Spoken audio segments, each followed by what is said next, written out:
আপনি কি জানেন, একদিন আমার ছোট ভাই গলা ফাটিয়ে শীতকালে রচনা পড়ছে। পৌষ ও মাঘ এই 2 মাস মিলে শীতকাল। এই সময় যুবক ছেলেদের একা একা থাকতে অনেক কষ্ট হয়।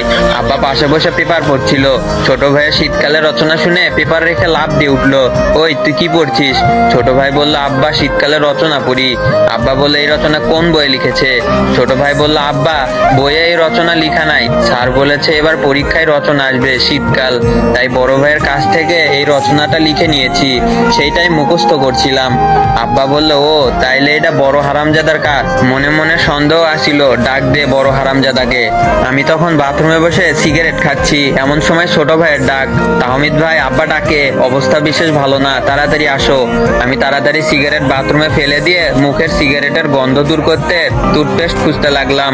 তখনই মনে হলো টুথপেস্ট আগের দিন শেষ হয়েছে, তাই শ্যাম্পুর বোতল থেকে একটু শ্যাম্পু নিয়ে মুখের মধ্যে চালান করে দিলাম। ওরে আল্লাহ, এর থেকে বিষ খাওয়া ভালো ছিল। একটু সব ফেলে দিয়ে কয়েকবার কুলি করলাম, তারপর আব্বার সামনে গিয়ে হাজির। আব্বা বললো, তো বড় সাহেব এতক্ষণ কই ছিলেন, আসতে এত সময় লাগলো? আমি বললাম, জি আব্বা, পড়তেছিলাম, সামনে পরীক্ষা না, ওই সময় নিয়মিত পড়ার চেষ্টা করতেছি, ইনশাআল্লাহ এবার আপনার মুখ উজ্জ্বল করব। আব্বা রেগে গিয়ে বললেন, ওই হারামজাদা, আমার মুখ কি অন্ধকার নাকি যে উজ্জ্বল করবি? তবে কথা অবশ্য খারাপ বলিস নাই, আগে আমার মুখ উজ্জ্বলই ছিল। তুই যখন এসেছিতে 2বার আর এই এসেছিতে 3বার ফেল মারছিস, তখনই মুখ কালো হয়ে গিয়েছে। এবার আর মুখ উজ্জ্বল করার দরকার নাই বাবা। তো বাপজান, ছোট বাপজানের রচনা কি আপনি লিখে দিছেন? আমি মনে মনে বললাম, এই প্রথম আব্বা আমার লেখা পড়ছে বলে মনে হচ্ছে। তাই খুশিতে বক বক হয়ে বললাম, জি আব্বা, এগুলো হচ্ছে আমার ছোটখাটো প্রতিভা। ছোট ভাই রচনা লিখে চেয়েছে, তাই না করতে পারিনি, লিখে দিয়েছি। আব্বাই বলল, তো আব্বাজান কি কি লিখছেন একটু পড়ে শোনান। আমি ছোট ভাইয়ের খাতা নিয়ে পড়া শুরু করলাম। পৌষ ও মাঘ মাস এই 2 মাস মিলে শীতকাল। এই সময় যুবক ছেলেদের একা একা থাকতে কষ্ট হয়। এই লাইন করে চুপ করে আছি। আব্বা চোখ বড় বড় কইরা কইল, থামলি কেন, পর পর। আমি আবার শুরু হইলাম। এই সময় রাতে অনেক শীত পড়ে, রাতের বেলা একা একা থাকা খুবই কষ্টসাধ্য। হাত পা ঠান্ডায় বরফ হয়ে আসে।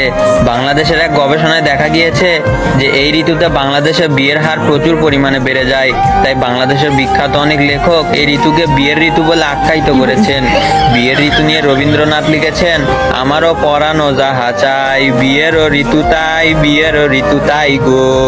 কাজী নজরুল ইসলাম লিখেছেন, আমি সব ভেঙে ফেলে করব চুরমার, কেন বিয়ের ঋতু পৃথিবীতে আসে অনেক দিন পর পর। গবেষকরা আরো বলেছেন যে বাংলাদেশের জনসংখ্যা বাড়তে এই ঋতুর বিশেষ অবদান আছে, যা বাংলাদেশের অন্যান্য জন্মহার কম দেশের কাছে ঈর্ষণীয়। আব্বা একটু শোনার পরে বুক ধরে ফ্লোরে বসে গেলেন। আমি বললাম, আরো বলবো আব্বা? আব্বা বললেন, যদি বাপকে জীবিত দেখতে চাস তাইলে এখানে এই রচনা পড়া বাদ দে। আমি বললাম, কেন আব্বা?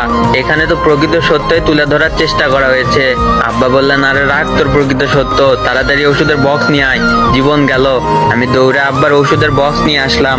একটু পরে আব্বা বলল, আজ বুঝলাম আমার বড় ছেলের এত প্রতিভা কেন। আমি কাচুমাচু হয়ে বললাম, কেন আব্বা? যে ছেলের একটা সামান্য রচনা মানুষের হার্ট অ্যাটাক করাতে পারে, তার সম্পূর্ণ পরীক্ষার খাতা দেখতে কমপক্ষে 4-5 জন মাস্টার অবশ্যই লাগবে। আব্বা বলল, আমি বুঝে গেছি, আমার ছেলের মেধার দাম এই দেশে নাই, তোকে আমি উচ্চ শিক্ষার জন্য উগান্ডা পাঠাবো বাপজান। আমি বললাম, না আব্বা, আমি আমার এই প্রতিভা দেশের কাজে লাগামো, দেশের মানুষের কাজে লাগামো, দেশের উন্নয়ন করবো। আমার এই কথা শোনার পরে আব্বার চোখ বন্ধ। আব্বা কথা কও, আব্বা, ও আব্বা, আব্বা গো।